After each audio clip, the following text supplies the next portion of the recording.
world of Asiya to exist, and right, yeah. So all the preparation. Our internet connection is better now. So we're saying Hodu Hashem ki tov ki l'olam chesdo. We praise Hashem, right, for all the good. But what can we do that not all the time we feel so good? Not all the time we feel like no. We can praise our reality, right? So basically our morning prayer, our morning meditation, but every part of our prayer through the day, whether it's mincha or ma'ariv, right? In a way, it's also preparation for dark moments, right? How can I say Hodu Hashem ki tov? How can I praise Hashem when there is a dark moment in my life, when the clouds are over my reality? So how can I still get connected to the above? How can I still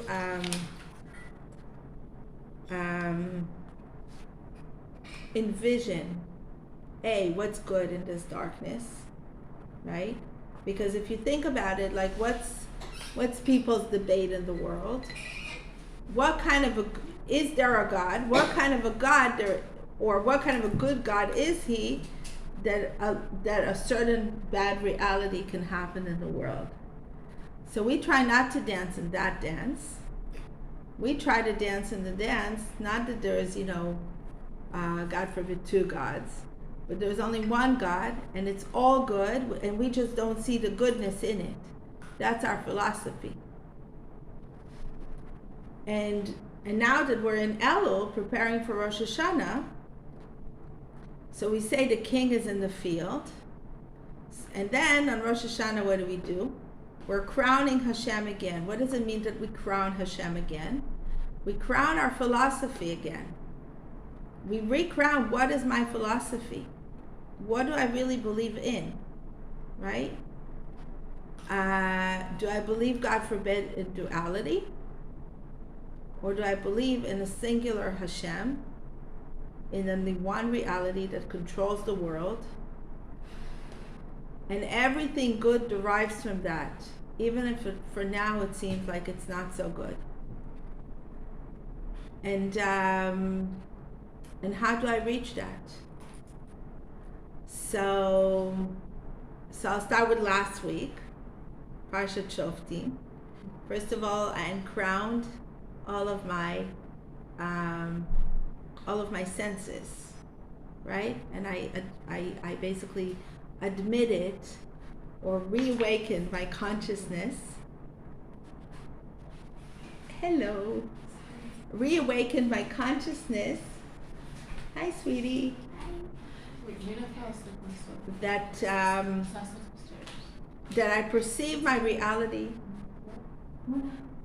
That I perceive my reality through my ears, through my eyes, through my nose, through my senses, right?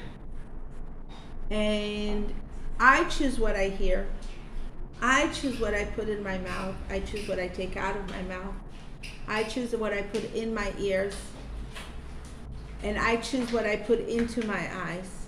Yes, sometimes I see things that I don't want to see. But it's actually very interesting to know the halacha that you're not in charge of what you see, because it's just out there, right? You're in charge of it from the moment you've looked at it. If you've seen it, you're in charge of whether you're still looking at it. But you're not in charge of what falls into your eyes, right? Then again, with the ears, basically, what do I hear and what do I listen to, right? And then also with anger, by the way, the Rambam says, like that we're not being judged for the first second that I think I've said it before. We're not charged, or we're not judged for, the first second that our blood pressure goes up from something that aggravates us. We're in charge, or we're charged with, or we're judged, or we're being held accountable, let's put it this way. I prefer that expression. Yeah.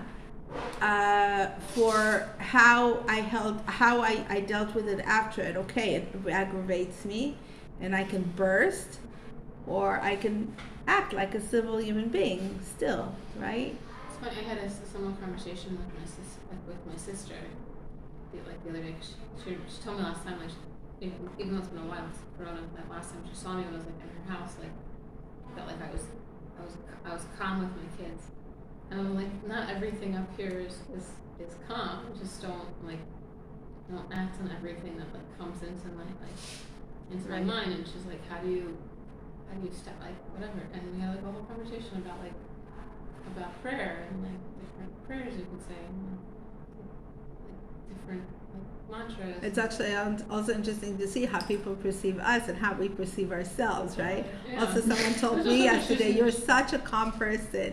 And I was like, you have no idea what a stormy time I'm going through, right? It's really nice that you perceive me as I'm such a calm person, Come on a better day, right? I remember people used to always say that about my mom, too, and I grew up with 8 kids. And it was if you walked in my house, it was off the hook, a lot of the times. But no one knew that when we were outside. They're like, Mom's so sweet, she's so calm. She was just yelling at me for 20 minutes before. Of course she calmed down after she yelled for 20 minutes. We had no more strength to not be calm after 20 minutes of yelling, right? So, okay, let's refocus. Sorry. No, it's okay. So we're being held accountable for how we go about it after, Okay, so I heard Lashon Hara. I heard it. What can I say? I needed to open my heart to listen to a friend who was, I remember at one time a good friend of mine was working for another friend of mine. And this friend of mine was telling me how she felt unpleasant working for this other friend. And both of them I love very, very much. I remember this, as the first incident of okay, usually when somebody tells you something about someone, most of the time you won't know who they're talking about. They'll talk about their boss. Usually you don't know their boss. If they talk about their parents, many times you don't know their parents, right? But in this case, I remember it as it was already almost 30 years ago. I remember very clearly that feeling. I love both of them, and how do I hold this dissonance, right, between loving both of them and hearing that this amazing friend of mine, who's also a very, known Rebbitzin and whatever, and the woman who was working for her, she made her feel very uncomfortable when she was working for her, and she treated her, in a certain occasion, in a certain platform, in an unpleasant way. And for me, in my heart, it was really hard to hold that dissonance and to really judge favorably both of them and to see both of them in the picture and to still love both of them and not to, be the judge, but just be the, the wailing wall in a way, right? Yeah. And so how do we hold that place in our hearts, right? So I heard Lashon Hara about someone. What do I do with it now? Oh, this one is garbage and you're all sane, and then so I took it in, right? But the halacha basically says if you hear Lashon Hara, don't take it in. Mm-hmm. Don't consider it, There's a lot of laws about it. You have to really actually really witness it to really accept right. To accept right. And we usually sometimes, unfortunately, we deal much more with the laws, with the halacha, and we don't think enough about the inside philosophy of those halachas, Mm-hmm. So it's funny stuff because I learned Shemar Lashon with women. Every day we learn just a small piece from the daily piece every day, phone call with people. And the main thing that we talk about is it's more about the philosophy. And philosophy is just love your fellow Jew. Just have in mind this Hashem's Right. people. How do you still continue loving everybody when in every situation there is maybe a better person and a less good person? Yeah, it's also Somebody you agree with and somebody you don't agree with. Exactly. It's also because it's just Somebody that you see their place because subjectively you connect more with them because of whatever you went through in life, Right. and the other side that you less connect with because You don't have a clue why they feel the way they do. Or just like just knowing that it's Hashem's business, right, that He's taking care of Right. it, and He's running the world. right, and that's another way of crowning Hashem, and right? And I'm not running the world. He's running the world. Right. It's not my business. It's Right, Yeah. right, and that's another way of crowning Hashem that we're doing in this month, right?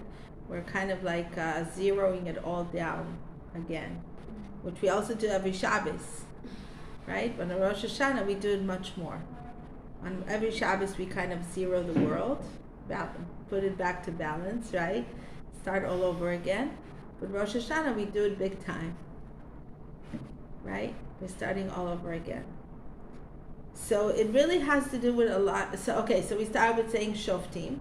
So Shoftim is, we crown Hashem on all our senses.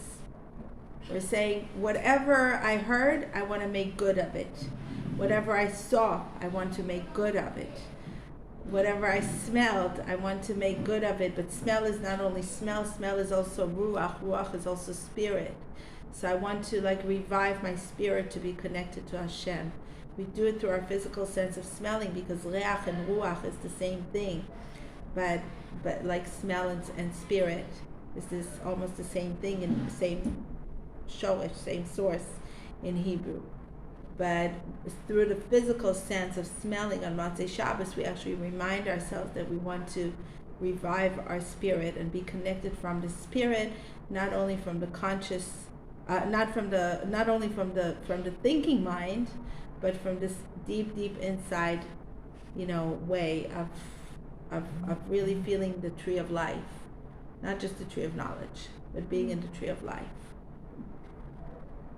So we did that with our senses, and now we're doing it with Tetze. What are we doing with Tetze? Tetze, lemilchama lo ivecha. You should walk out to the war. And Chassidus says, what is? And then you see a beautiful woman, and what is that beautiful woman? It basically symbolizes all the things that we're not sure how we need to deal with. Right? Why? Because that woman, obviously you go out into the war, and obviously you don't see your wife, and obviously you want to do whatever you want to do with that woman. Oh. Right? Temptation? What? Temptation? Temptation, basically, right. But it comes in so many different ways. Mm-hmm. Because you could take, the beautiful woman could be our anger. The beautiful woman could be our depression. The beautiful woman could be our anxiety. The beautiful woman could be anything in our lives. Not just temptation, I want this piece of cake. Or I want this, whatever, man/woman, It could be a million things. Everything that is not said in the right source. What do we do when we say, V'ahavta et Hashem Elokecha? Love Hashem, right? We're bringing the concept, and we spoke about it a few times recently, we're bringing the concept of love back to what the idea of love is. We're saying love Hashem. By saying love Hashem, we're obliged or forced into a corner to ask ourselves, what does love mean to me? What is love in the world? Is it only sexual love? Is it only love to children? Is it only love to my husband? Is it love to every human being? Is it altruistic love? Is it love based on interests? What is love to me? How do I perceive the concept of love? And how do I act about it in my life?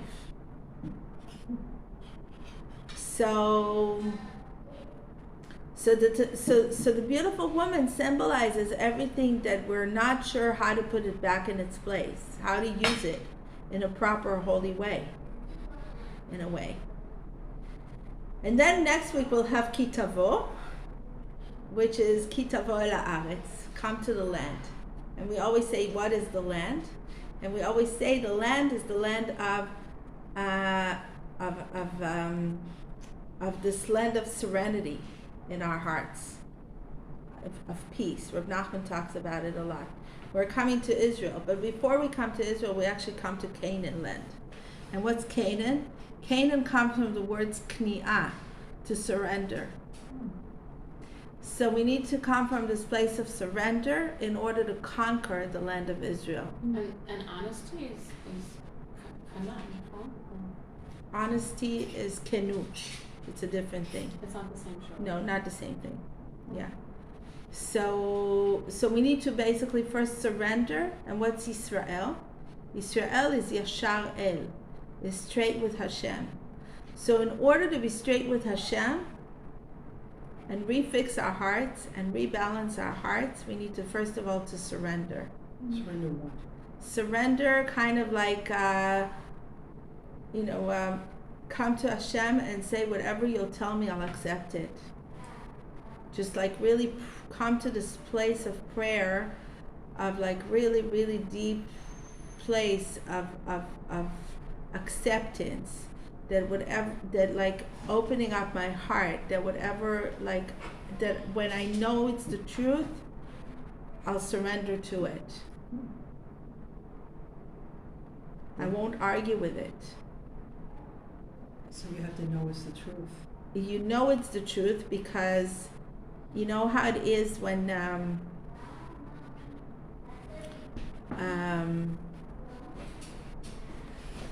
somebody tells them their heart, Mm-hmm. you can't argue with them that that's their heart. You can say I understand it or I don't understand it. Right. You can say it resonates with me or it doesn't. You can say, I don't know, maybe some other things, but you can't say it's true or not true. It's their heart. Right.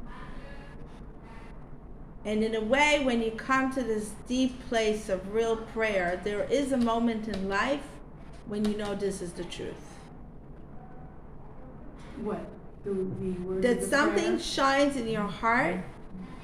You come to Hashem from this deep place of true altruism, of true surrenderness, of true, I really want to know the truth. I don't want to be happy. I'm not coming now from this place, I want to be happy. Right? I come from this place, I really want to know the truth about something and about everything. And when you come to that place, something shines in your heart and you just know this is the truth. And if you'll surrender to it at that moment and you'll take everything that comes along with it, then you'll conquer the land of Israel. So you're surrendering yourself to Hashem, to the will of Hashem. Yes. But we're not sure what it is, the will of Hashem. Because that's what we're learning a couple of weeks ago. There is the general Torah and then there is my private Torah. And life put me in places where it came to a contradiction. My personal Torah came to a contradiction with the general Torah. Mm-hmm. Where my life didn't allow me whatever it is that happened in my life, whether it was since I was born or whatever, or in my adult life, something happened that didn't allow me, that made a dissonance in my life. That put me in a confusion place. And now I'm re-asking myself everything. And I'm already in a chaotic place, again, of Tov Vavo, before Bereshit. In this place of before Bereshit. Right? What's before Bereshit? The land was completely chaotic. There's that place in my life where it's completely chaotic. And then there's that place 1 minute after, hopefully 1 second after, that Hashem turns on the light and everything is clear. So we're keep being thrown off from this place of chaos to this place of light. And when we want to come back to this place of light, we have to come back from this place of complete surrenderness. So you're challenged. You're in your Mitzrayim. You're challenged. So you have to come to a place where you surrender to say that you don't know everything. And that it has to all be for the good. And once you open yourself up to that, you will be given clarity, or Basically. that's how it's happened in my life. That's like the biggest struggle in my life. That's my What? life. That's the biggest trouble. Like surrendering and not controlling everying Yep. myself. Yeah. Right. I am all powerful and I can control everything. Me too. That's why I check my bank account every day. I'm like, it's still there, right? Still there, still there, still there, still there. But it's, and there's always like two sides to a coin. I naturally go the other way, but then also we also have to hold response, like it's like the balance of like surrendering and also our shtalu of like, but like we're supposed to surrender to all from Hashem, but you're supposed to also like take responsibility for like what you. Right, like I was in like a coaching call this week and she was talking about the difference between like, okay, you wanna let's say buy a house, and you say Hashem, please give me a house. But are you meeting with the realtors? Are you making sure you have money in your account? You know what I mean? Unless you do like the steps, like unless you're like asking for a miracle house and someone knocking on your front door and saying here are the keys, like you need to do the hishtadlut of like doing the actual steps Right. to get there. But I'm talking even about a deeper level. Yeah. So it's Because like we're giving into kind- your ego. Yes. It's like nullifying your Completely. ego Completely. and only doing Hashem's will. Right. Yeah. Right. But Hashem's will is to do the shtalu to. But I'm talking about a deeper level, because what happens is we're kind of recruiting Hashem to satisfy our needs, whether they're our physical needs or psychological needs. So we know it's really, really, really hard for us to come to this place of honesty, complete honesty. And to really come to Hashem and be there in the place of, I want to do your will, not because I'm going to gain serenity from it, not because you're going to help me call the realtor or figure out how my bank is going to work out around it or whatever. Not because I'm even going to conquer the land. Not because I'm going to conquer the Israel inside my heart, right? This place of serenity. But just because I want to do the right thing. And unfortunately, a lot, and that's I think what Rav Nachman means doing tshuva over tshuva, a lot of our tshuva is to recruit Hashem on our side. And that's why we have Parashat Bilam, to show us that you could be the worst person on earth and Hashem will still be there for you and help you, curse, bless, doesn't matter. Hashem will be there with you. You'll be a prophet, you'll be this, you'll be that, you'll have Ruach HaKodesh, you'll have Kabbalistic superpowers, right? And reaching that honesty is the hardest thing in the world. But reaching that honesty is the reason we're religious. Why do you have to be religious? Because the whole religion is meaningless and purposeless if we never reach that honesty. Yeah. That's true. The whole set of tools that Judaism gives us is to reach that place of honesty, Mm-hmm. And humility. You have to be humility, and surrenderness. humble. Yeah. If we don't reach that, then we danced our whole lives around the goal, around the main purpose. It's about, like, right, I heard this amazing shiur that basically every religion of the world, like, why does everyone hate the Jews? It's not because we're Jewish. It's that we represent exactly what you're talking about. And most people don't want to do that. And so they have to. We don't do that either. Let's be I know, honest. I know that we don't, But let's say we have the desire that we want There are to. many, I know many Christians, and I even know Muslims who really are serving Hashem from the deepest I place know, of their hearts. I'm not saying that, Yeah. but I'm saying that whoever created their religions, like, like when all these other religions were created, they were all created on the basis of making our will bigger and Hashem's ratzon less. And that's the real basis of Judaism, because Judaism, I'm not talking about people, I'm talking about like what the religion said. Like, for instance, Christianity, right? Like they made all of their priests God, evil. Why? Because you go to a priest and you sit in this little confession box, right? And you Yeah, say, but you know, "Oh, unfortunately, priest." we did the same with Hasidus. I know. And with capitalists. I'm not talking about like what people do. I'm talking about what the religion says. Like Christianity says, you can go to the priest and you can confess your Isn't your that just sin. Catholicism? Is that just Catholics? It's all No, it's all- Protestants it's all- do that too, as They have far as I confession know. also? Right, and then the priest has the authority to say, well, you are You're forgiven excused. or not, right? Right. But like we can't do that. Like we can only be forgiven by Hashem, depending upon what's in our heart. And I'm not talking about people. I'm talking about like what Judaism says and what Christianity says and what Buddhism says. You know, not how people keep those religions.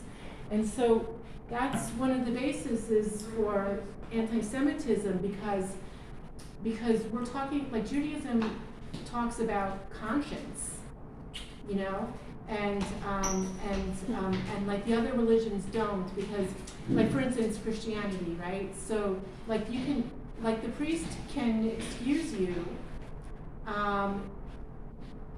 on the basis of just like what you say. But in Judaism, like, you can't be forgiven on the basis of what you say. It has to be on In your like heart. what you're doing and what's in your heart, Right. right? And You so can't say that's- on Yom Kippur, you cannot say Chtav Vashuv, I will sin and I will come back. right, Right? right. So that's Don't look at me now, God. I'm sinning now, I'll come back on Yom Kippur, you know? right, right. But we can say, you know, Hashem, look at me, I'm sinning now. And, you know, help me come back to you. Like Aliza said, I think last week, right? Not just, you know, don't come to apologize to me 5 minutes before Yom Kippur, right?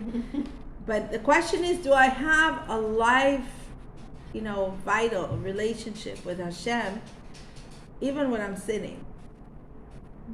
Am I pretending that Hashem doesn't see me now?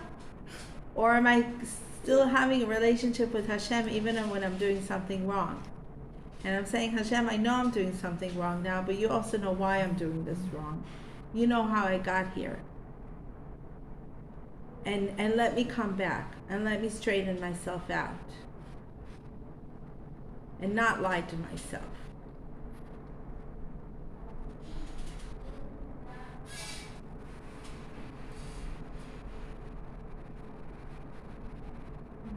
Conscience.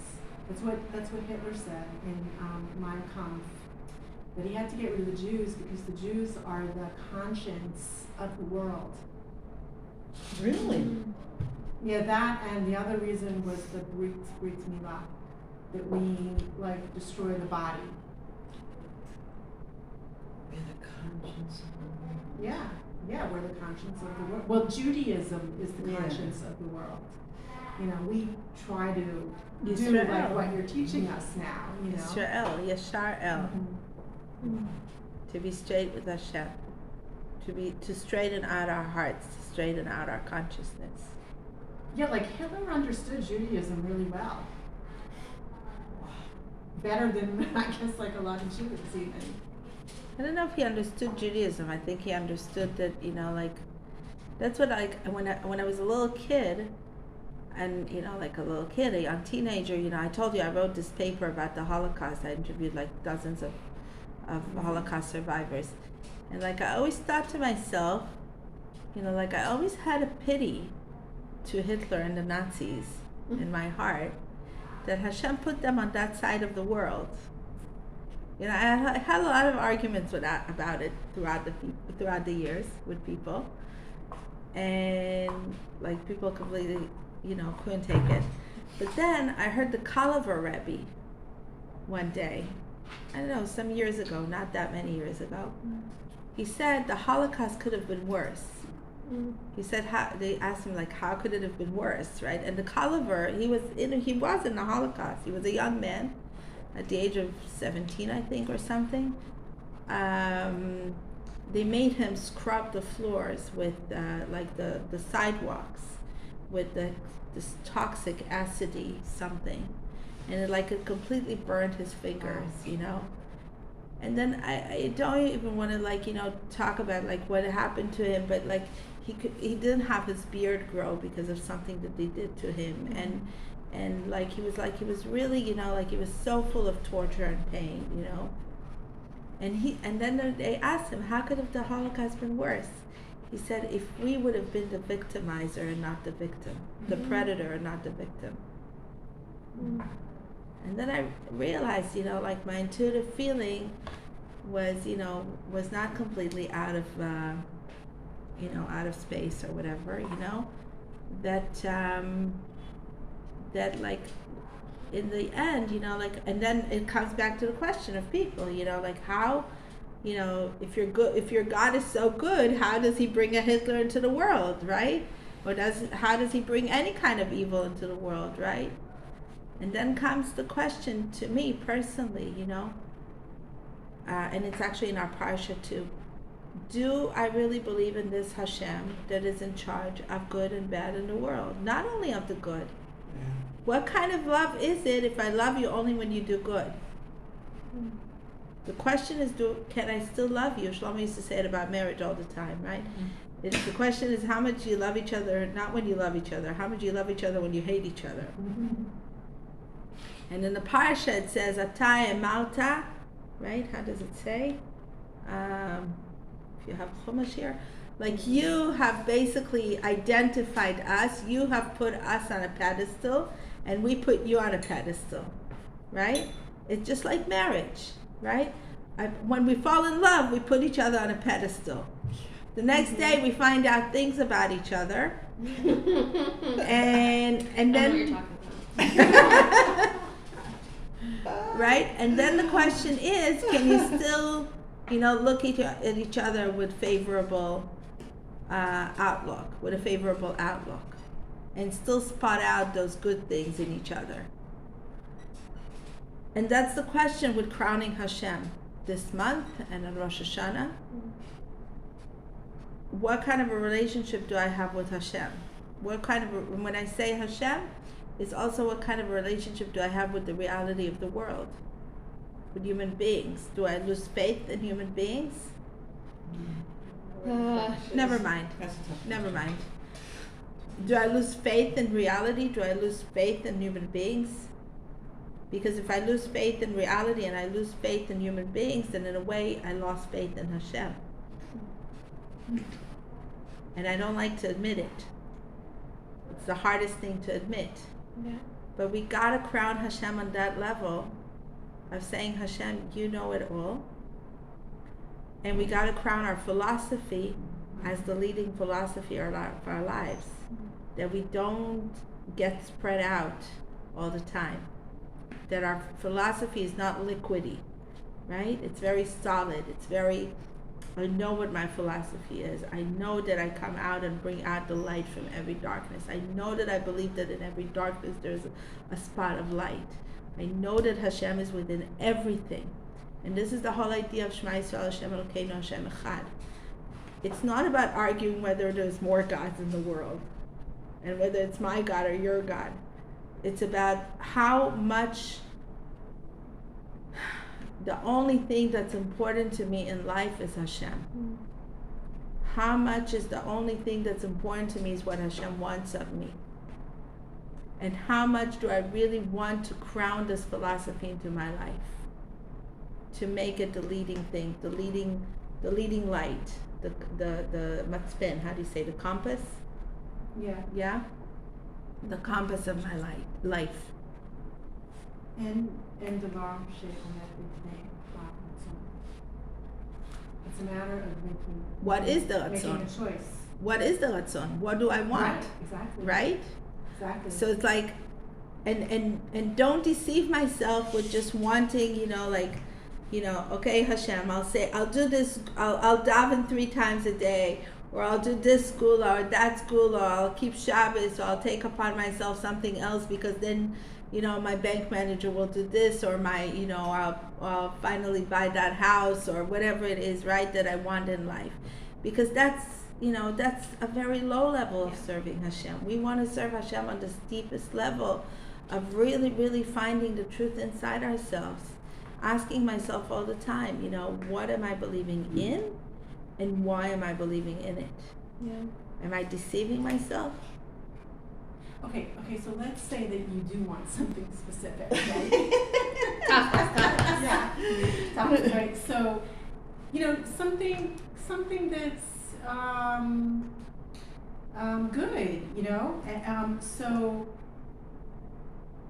so how okay, let's say someone wants a house because they have children and it's, and they're paying a lot of rent and they just want to have like their own place, and, and every time they rent an apartment, like the owners sell the apartment and they have to keep moving, If somebody wants, please Hashem, please just, can we please somehow give us the money to like afford a home that'll be a happy place for me and my family, right? So that's like a good thing.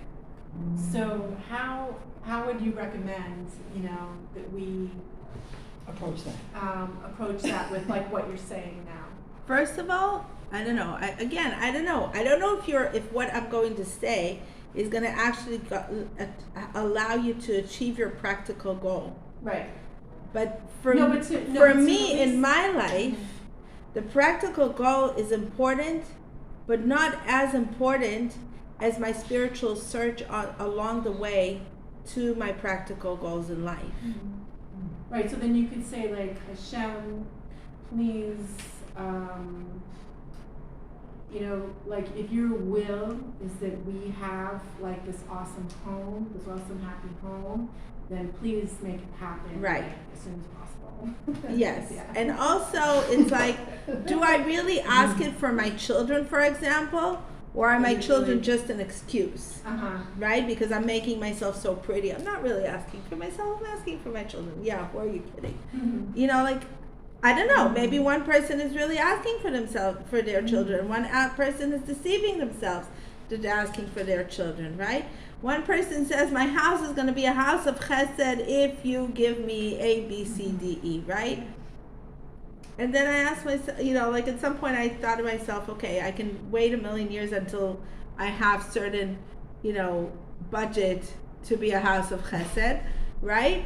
Or I can start today with the small limited, budget or whatever capacity that I have, right? So it's like I can come to the end of my days and I never had the budget, so I never did chesed. Or tzedakah, or whatever it is, right? Yeah, I also find that when you do your own freestyle tefillot, that it's important also to keep in mind all of the forms of tefillot, kodah, bakasha, to really thank Hashem for everything that He has given to you until now, and it's and slicha. Yeah, for the whole gamut of tefillot is it's very important to include all of it, just to make it. I don't know. I just find that right is more powerful to go through that whole process. Right. Yeah, but I actually also wanted to ask. Because even I'm sorry, just 1 second on what you said. The whole idea of gratitude became very strong in the last few years, through many gurus and rabbis and whatever, and it's really great and it's really important. But even that became an idol worshiping in a way, because it's like people already believe in that technique so much. That how can it be altruistic? You really have to ask yourself, It's like a technique to get what you want. Exactly. Right. So it's everything, that comes into our lives, we really have to soul search ourselves and see, where am I sitting with it? How altruistic is it still in my heart? I mean, it's a technique to get what you want just in that, I think we talked about this last time, that what you like speak and what you say, like you can always find the proof. Like if you're like, my life is miserable, you can find the proof. But if you're just saying gratitude all the time, then you constantly see like proof of more things to be grateful for. So like it works, but it works because of that a lot of the time. But people are doing it like, oh, I'm gonna have my gratitude jar, and if I pull out my gratitude jar, maybe I'll get $1 million. Right, exactly. Yeah. Yeah. If you're like, okay, you know, like sometimes you start from a low point maybe of like, okay, Hashem, I really find it hard to be grateful for anything right now.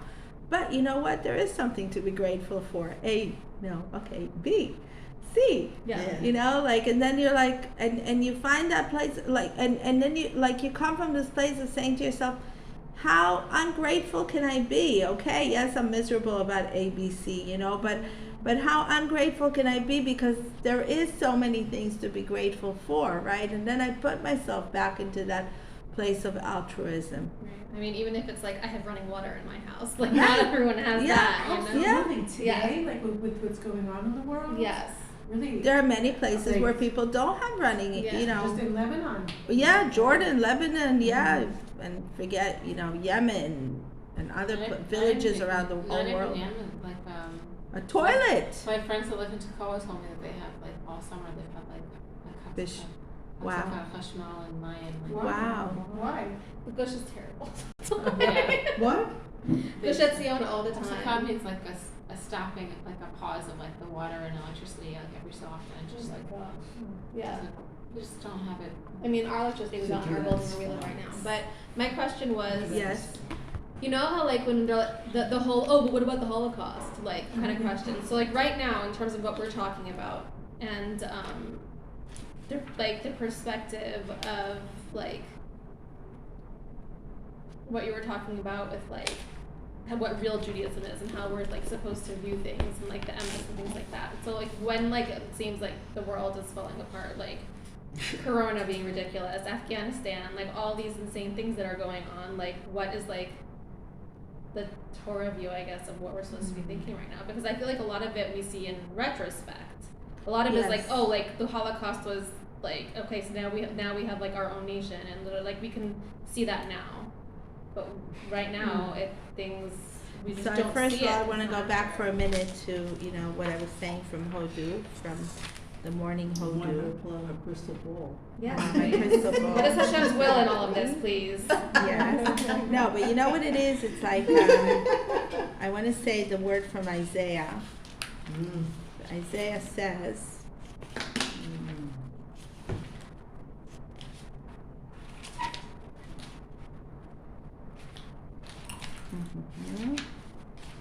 too bad I closed it already.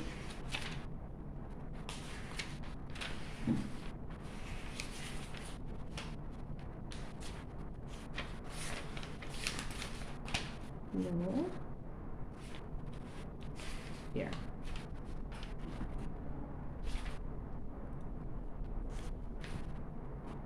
For that, we must go to the prophets, because they can see the future. So then time, like how are we supposed to like? I'll tell you what. Okay, I'll say it from my memory, okay? Yes, please. He says, there will come a day, Isaiah says, there will be a day when I will bring you back to the holy mountain, to my holy mountain, and I will make you rejoice in your holy service, basically, that your sacrifice will be of will to me. And but basically we know that sacrifice today is more like prayer.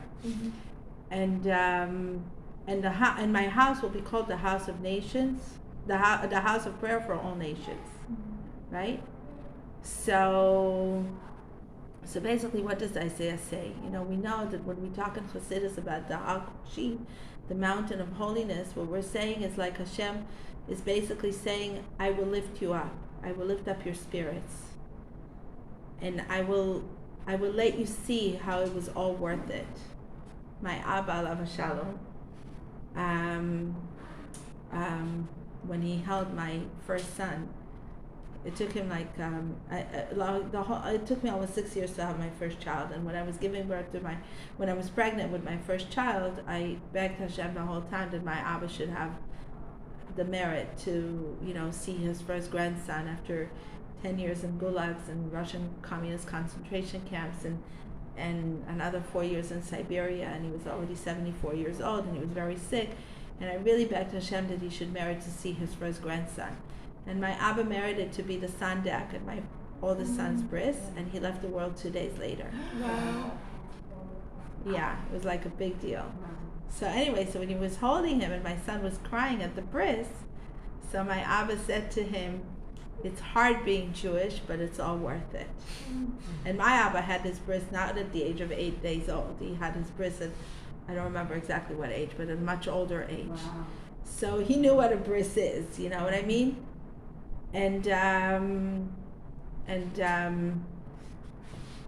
So it's like, there will come a day when I will lift up your spirits and you will see how it was all worth it. And then my house will be called the house of prayer for all nations. Right now you have all these international wars and inter-religious wars and inter-different opinion wars, and nobody sees the other side. But there will come a time when I will lift up your spirit and you will all see how the whole picture made sense. And so we really hold on to that. And then you will all be praying together. You will all be serving me together. You'll be all dancing and loving each other together on the holy mountain of Hashem. So the holy mountain physically, but also the holy mountain spiritually speaking. So we hold on to that thought every single of our moment of our lives. And we really ask ourselves, do I really believe in it? Just like what we're saying the whole hour. Do I really believe in it? I really want to believe in it. And I really want to hold on to that thought. I want that thought to be the leading philosophy of my life. I want to make it be the leading philosophy of my life. I make it the leading philosophy of my life. So when I look at everything that's happening now in the world, I many times go back to what Rebbe Akiva said when the wolves were going through the Holy Temple and the fire was going and everybody was crying and Rebbe Akiva was laughing. And they asked him, "Why are you laughing?" He said, "Because, now I see that the sad prophecies are coming true. I also know that the joyful prophecies will come true eventually. And this is the joyful prophecy. My house will be called the house of prayer for all nations." So when I hold on to that prophecy, and I know that, the prophecies talk about the floods and talk about the destruction of the world and talk about the Gog and Magog, whatever Gog and Magog is, one rabbi says this and one rabbi says that. It doesn't matter. It's all Gog and Magog to me. From the communism, or from the Inquisition, through the communism, through Hitlerism, through what we're going through with now, with COVID and everything. It's all the same Gog and Magog to me. And the worse, the harder it gets, I can believe that my leading philosophy, God forbid, could be there is nothing there. It's all chaos. It's all tohu vavohu, like before Bereshit. Or my leading philosophy can be Hashem is leading us towards something. And there is a new beginning. And then I take the new step. And I'm like, Hashem, my heart is so dry. Dry, what's dry? What's water? Water is called Torah. Torah is called water. Right? Every Shabbos, every Havdalah, we say, please, Ush'avtem mayim b'sason. Let us take from the well of Torah. Whenever we have a dark moment, let us take from the well of Torah. And let us nourish our soul with the words of Torah. So I remind myself, and I fill up my consciousness with that idea, with that Torah, with that water, and I nourish myself, and I put myself back in that place of really believing and really crowning Hashem every moment in my life. So it doesn't put me down. Yes, it puts me down. I'm a human being. We all are human beings. But the question is, do I bring myself back? And what I've learned in my life is the more I allow myself to set back, the harder it is to come back, Yeah. right? So I prefer to not set back for too long. I prefer to, like, I feel a little setback, I go to daven. I feel a little setback, I go to read something, right? I go to refill my soul. Why do I listen to my body that when I'm hungry, I'm going to eat, right? I don't wait to starve.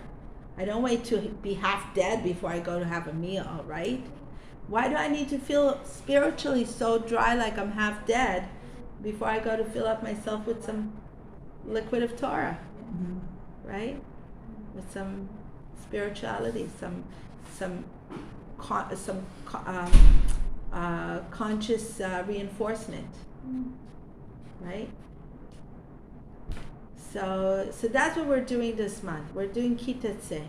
We're stepping out of our comfort zone in a way. We're saying no matter how we set back, we want to come out. We want to Tetze. We want to make our first step. What does the Torah says? Unetano Hashem Elokecha beyadecha. All I'm asking you is to do the first step. I get the shivers thinking about it. All I'm asking you is just like, come and say, Hashem, I want. Yes, I want my house on the beach, but I want you, Hashem. I want to reconnect to you. I want. And the rest Hashem will bring down to you.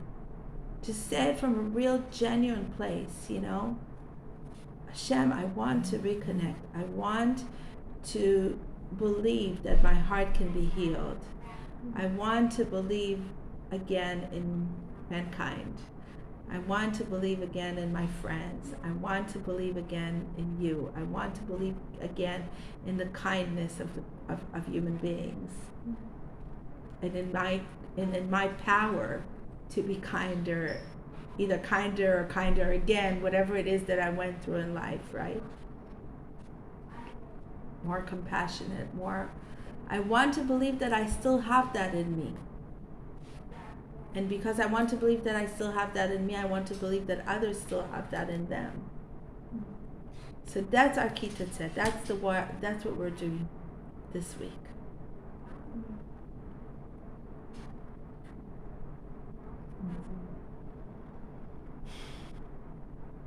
We sing another song? Yeah? Unless somebody wants to say something. No, we gotta sing together. You have the The hills are alive with the sound of music. Acheinu Avinu, kulanu kechad, kulanu kechad be'or paneh v'echad. Acheinu Avinu, kulanu kechad, kulanu kechad be'or paneh v'echad. Acheinu Avinu, kulanu kechad, kulanu kechad be'or paneh v'echad. Acheinu Avinu, kulanu kechad, kulanu kechad be'or paneh v'echad. Acheinu Avinu, kulanu kechad, kulanu kechad be'or paneh v'echad. Acheinu Avinu, kulanu kechad, kulanu kechad be'or paneh v'echad. Acheinu Avinu, kulanu kechad, kulanu kechad be'or paneh v'echad. Acheinu Avinu, kulanu kechad, kulanu kechad be'or paneh v'echad. Thank you everyone for coming. Thank you. Thank you. See you next week.